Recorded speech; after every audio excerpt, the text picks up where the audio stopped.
Hi, this is Ray Novak with Icom America, our Marine edition of Radios in Action. And here we are today with Bob Reed of Up Lake Adventures. Good morning. Bob, give us a little bit about what Up Lake Adventures is and what you guys do. So, Up Lake Adventures, we are based at Lake Powell, Utah. That's in the southern part of Lake Powell of Utah, and we operate on the southern end of Lake Powell. Up Lake Adventures, we call it that because we typically leave the southern end, go north up to 100, 150 miles, and explore Lake Powell. It's a beautiful location. We typically do that on Sea-Doos, and we have clients follow us on Sea-Doos that we provide, and we communicate using the Icom radios throughout the day. And we do overnight camping, cruising the slot canyons, hiking, fishing. It's just a wonderful experience. So what level of experience does your typical adventurers need to go do something with you? Pretty much if you can walk and talk, we'll take you. We take a lot of people who have never, ever driven a personal watercraft before. And so that's really exciting to show them not only how they operate that, but they've never been to this part of the country before. So it's a whole new experience. We do take some real advanced riders on some more extreme wintertime, riding and things like that. But most of our clients are first-time drivers or riders on these machines. And it doesn't take long before they feel quite confident because the machines that we use are the Sea-Doo Explorer Pros, which are 12 feet long. They're really stable. You don't get wet. They don't tip over. They got great features, brakes and things on them, reverse. And of course, with the radios, being able to communicate, that's been probably one of our most significant things that we do to help us teach these new people is with the communication back and forth. When you're on the water, you can be, 50 feet, 30 feet from somebody and literally not hear them talking over the noise of the motor or the wind. And so to give instructions to new people, the radios are fantastic because we use the HM165 microphone and speaker that's connected to the radio. And we actually got with Sea-Doo, and they've manufactured brand new life jackets with a place for the M25 to go and for the microphone to go right up by the shoulder. And this way it allows people to hear us, hear the guide, and communicate at all times. It's been fantastic. So you said that earlier that there was varying levels of experience that you guys take. And you mentioned something that I thought was quite interesting. You said you're in Utah, and then you said winter. What is a winter adventure like? Well, in November through March, it gets colder. And I say cold, that means for us, it's like 18 degrees in the morning. And so most people stop using watercraft and they stop water activities. But because of what we do a lot of wintertime fishing and exploring. Lake Powell is amazing in the winter. There's not much wind. It's glass water. There's hardly anybody ever on the lake. So it provides opportunities for us to explore these areas, without anybody else out there. However, we do need to dress appropriately. We do need to have gloves, and we have some gear that keeps us dry. And if we step off the machines, we do overnight camping. We did a trip last year. One of our big events every year is our winter solstice ride on December 21st, which is the shortest daylight of the year in North America. To celebrate our sunshine coming back the next day, we leave the southern part of the lake here at Wildwheat Marina at 7 a.m. and we get on our Sea-Doos, and everybody has their radios, and we start heading north. We do the entire length of Lake Powell, which is about, right now this water level is about 130 miles one direction. We turn around, come back all the way down in one day. So we do about 260 miles in one day on the Sea-Doos. And we do it to beat the light coming back. We've done it for years. We'll do it again this year. And it's a lot of fun. That's not for everybody. It is cold. But we've taken people young as 13, as old as 80 on this trip. And it works great. When you talk about smooth glass water, I'm guessing those that like to go fast, you guys are full throttle on these Sea-Doos coming back. Well, we would like to go full throttle. However, because it's such a long way, we have to meter our fuel. So these machines will do about 55. We cruise at about 40. That way we won't run out of fuel. But we have spurts, times we'll crank it up full throttle. And when I say a mirror glass, you look at some of our videos, it's literally for miles, just like you're riding on a mirror. Reflections from the canyons, and it's a beautiful time of year. You also mentioned that your crew gets to go out and go fishing. What is some of the fish that you guys catch on this adventure? Oh my gosh. Wintertime, we're primarily fishing for striped bass. That's the stripers that they're a fresh and saltwater fish. They were planted in Lake Powell in the early 70s, and they have thrived. And they're as large as 40 pounds down to a couple pounds. And the wintertime is awesome because all the fish go to the backs of the canyons where all the shad, the bait fish, go because the water's more stable. The temperature of the water's stable. And they just school up in these big schools. We go up in there on our machines. We have a navigation and a Garmin fish finder. We find a school of stripers, and then it's on. We're just catching sometimes up to 70 fish per person in about 5 hours. So It's a lot of fun. A lot of fun. So when you guys are doing the night camping in a winter, I'm assuming that you do this in the winter as well. Do you cook what you catch? Sometimes we do. Sometimes there are opportunities to, have a shore lunch or something like that.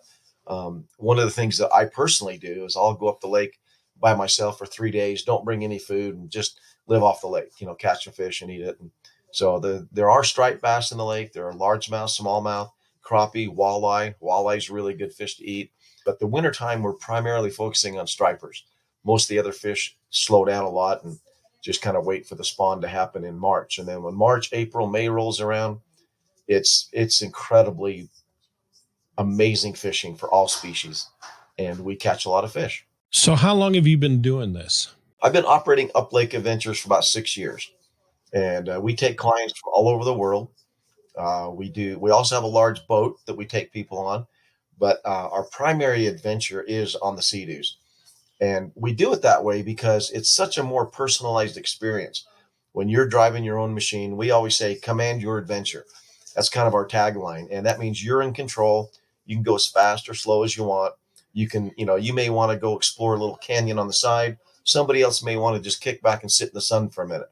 So we've been doing it for about 6 years, and we've taken hundreds of people up the lake, and we love it. I don't think there's a better place in the world to explore and have such an amazing experience on the water than Lake Powell. So you've been doing it for about 6 years. You and I have talked, and you mentioned that you've been using radios for about 5 of those 6. What was it like before you started using radios? Well, it's interesting because I've actually been using radios the whole time as a guide, not me personally. When I went to the Park Service to get a permit to do this, this was interesting. They first initially denied me the permit. They said you cannot use personal watercraft for commercial purposes. Nobody had done this before. So I went back and I says, I really talked to them, and they says, well, put together a program. So I put together a list of everything. And one of my things that I told them that every individual would have a radio that we could communicate with. That was their biggest concern, is that when you're leading other people or guiding other people on a body of water where there's other boats and vessels crossing your path or, coming behind you and passing people, they were worried we wouldn't be able to keep track of our people. So I assured them that we would have radios. And so what we did is I looked around and I read all the reviews, was not familiar with Icom.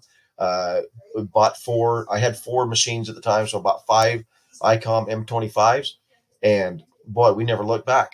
They are so wonderful to use to communicate. So Icom's been with you from the beginning? From the beginning. Yeah. We've tried a couple other brands that somebody had recommended one time. I just wasn't happy with the clarity, with the distance that we could talk. And so I did try another brand for like, a week or two, 2 of them that somebody had given me, and I just went back to Icom. They're just very dependable. The battery life, the clarity.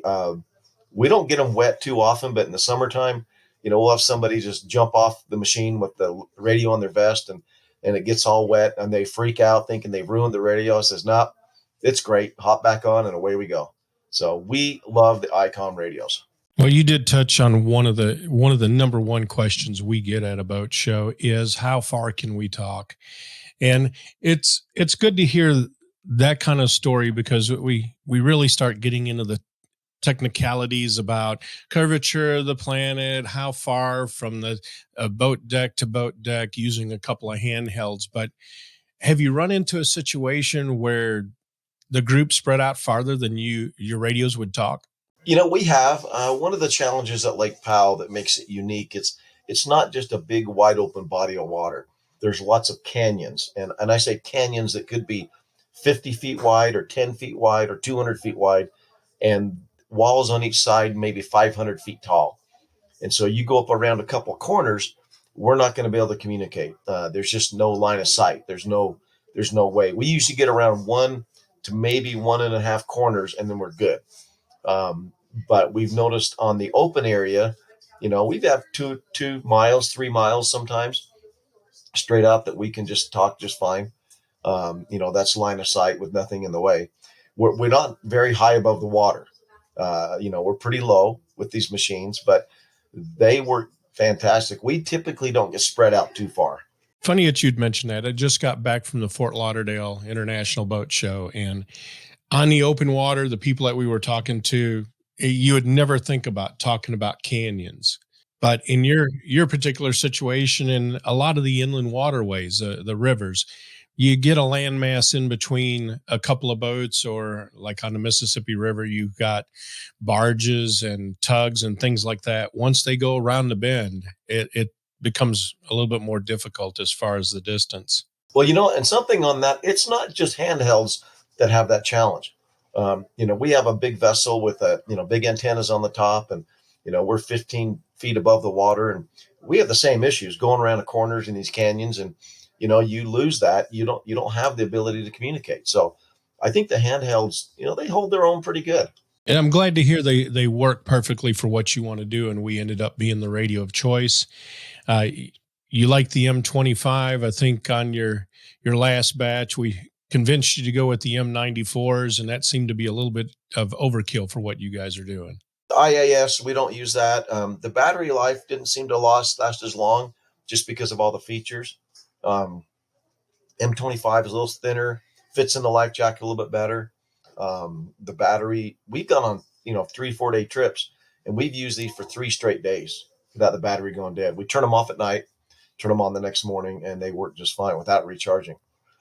One of the things that we have done in the personal watercraft community is we've really helped educate other riders who ride in other areas. There's a big following for the PWC enthusiasts all over the world, from Australia to Miami to LA, that ride on the ocean all the time in groups, or they'll ride on rivers. And it's now become mandatory on a lot of these clubs that they all carry radios when they go so they can communicate. It wasn't always that way in the past. You take a group of people, you have 50 riders or 10 riders, and you always get somebody who's behind or maybe isn't keeping up with the group, and there was no way to communicate with them. Now, all these groups from Florida to LA and New Zealand and Australia all require people riders to use radios. And so we tell people all the time that's the best radio we've ever found. Well, I greatly appreciate that, and you're right. There's been some incredible videos that I've seen on the Sea-Doo channel. One of them is a young man out of Miami that goes deep sea fishing with Emmanuel. his Sea-Doo. Yeah, and he's a great guy. and just looking at some of the stuff he catches is just mind blowing. But he and another guy, they did a video of going from Miami all the way down to the Bahamas.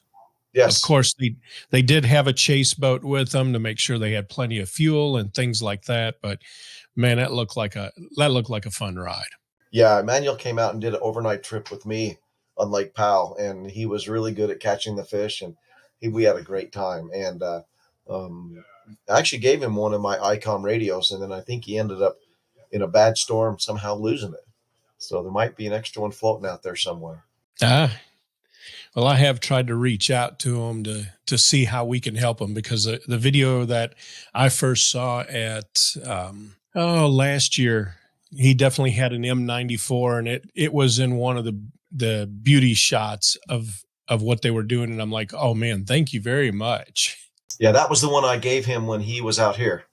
And I think he ended up losing it, he said, in Mexico. He went down on a ride down there somewhere. So we got to get him. We got to get him another one. And there's a couple other people who do a lot of fishing and exploring on the Sea-Doos that we've helped out with. And we get a lot of people that come here that ride in other areas, and they'll come here on Lake Powell, and they may come here unprepared with the radio. So we've always outfitted them and let them either borrow one or we'll give one if we have an extra one, to help educate people that these radios are not just for communication, back and forth to your friends. You got the Marine channels 9 and 16 that the Park Service and other, Coast Guard monitor. So, you've always got that little tether to somebody that can help out in case of an emergency. And that's a really good, piece of insurance to have. Yeah, not only 9 and 16, but if you do any of the Great Lakes tour, or what they call the Great Circle, you need to be able to communicate with other vessels on the rivers, like we mentioned before, but also to communicate with the harbor masters for the locks, to go through those. I mean, you don't want to just be sitting there floating, waiting for a boat to by chance come through. Well, I'll give you an example. For us, when we do our winter solstice ride, we drive 100 miles. There's no fuel. There's no stopping for 100 miles on Lake Powell. We go from Wahweap to Bullfrog Marina. And in December, there's nobody there. I mean, the fuel docks have to stay open, but there's no customers. So they lock the pumps. And then when you get close to them, you call them on channel 16, say, hey, we're here to get some fuel. Can you come down and open the docks? They monitor the radio. They come down, they turn on the pumps, we refuel and head on our way. So having that ability to communicate to the land stations is really, really good. Well, that is important to know. I mean, we hear about how, oh, if you got a cell phone, you've got communications, but that's not always the case. Correct. Also, in this area, most people use channel that, other boaters are on channel 69 or 68, and those are the public channels around here that seem to be most commonly used. So we're always communicating with other boats. We were up one time and we were going up the lake, and there was a houseboat towing a couple of watercraft behind them, and the rope broke and started floating behind them, and they kept going. They were unaware of that. So we were able to just reach out on our channel and say, hey, houseboat, whatever the name was, realize you just lost your machines. And they could have driven for miles and not realized it. But because we had our radios, we could communicate to them, and they stopped and able to hook back up and go on their journey. So it's always good to be able to communicate with other people where cell phone would not have. There's no coverage out here for cell phones. We go 100 miles with no cell phone coverage. So radios are important. And the chance that the cell phone number of the pilot of that houseboat is going to be slim to none. Exactly. And, we might be fishing up a place, and you get 5-6 guys up there fishing in different locations. And all of a sudden one guy starts hooking up or finds a school, and all he has to do is say, hey, John, man, I'm hammering them over here. Come on over. And then they can all come and meet up. So they are really, really handy, not only for safety, but just convenience. So the other thing we do also is we have the Can-Am Adventures, which is the side-by-side UTV tours all around the mountains of, the canyons of Lake Powell. And for that one, we use the IC V10MR. That's a great little two-way radio that we use to communicate between the guide cars. And these are handhelds. They've got several different channels, and so it's always private, and they're amazing. So Icom has really come through for us with some great communication devices to keep us in great communication with our clients and keep everybody safe. Okay, so this is something we worked really closely with Sea-Doo on. This is the new Explorer PDF personal, or PFD, personal flotation device, life jacket. And it's got a great pocket for the Icom radio. And then the microphone speaker connects on that little strap right there.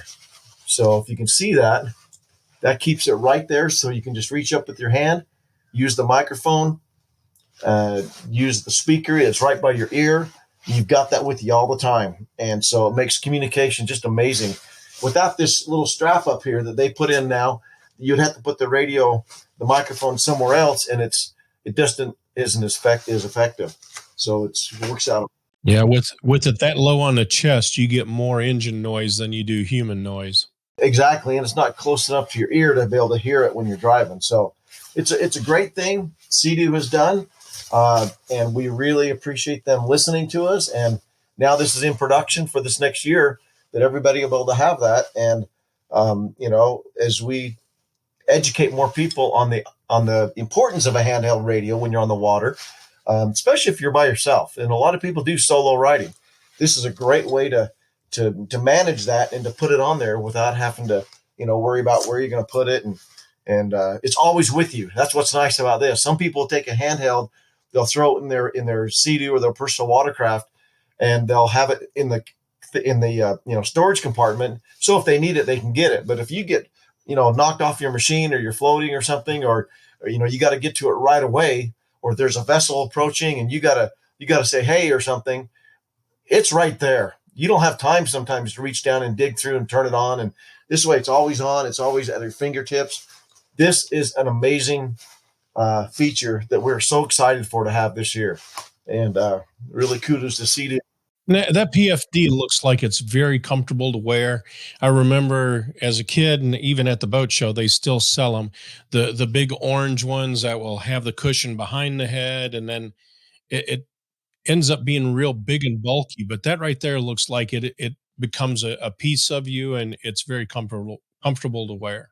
Yeah, this one's great. The orange ones actually are not Coast Guard approved for using with a personal watercraft, but these are great because they actually have a camera mount here, like for a GoPro or something you could put on there. Extra pockets. This is great, but the radio, being able to put that right there all the time. You take your vest off, set it down, it's right there with you. You can put it back on. It's great. So Icom radio fits perfectly, and it works amazing. So kudos to Sea-Doo for being forward thinking and doing that for you guys, and then making it available to any consumer as well. Yeah, it's again, it's just about being safe out there, and you'll have a great time, usually on the water. But if you're not safe, it'll change everything. And so, and just being able to talk to your friends and talk to other people and communicate, it's a good thing. So as we look at wrapping this up, for anybody interested, how do they find you and how do they get in contact with you? It's real simple. UpLakeAdventures.com. Everything's right there. Well, thank you very much for joining us today, and look forward to doing some more with you. And I know I've got to make my way out there to go on one of your adventures. Definitely. We keep throwing that invite out to you guys, and you need to come down and see your stuff in action and really see how well it works. That sounds like that would be an incredible team building trip right there. I agree.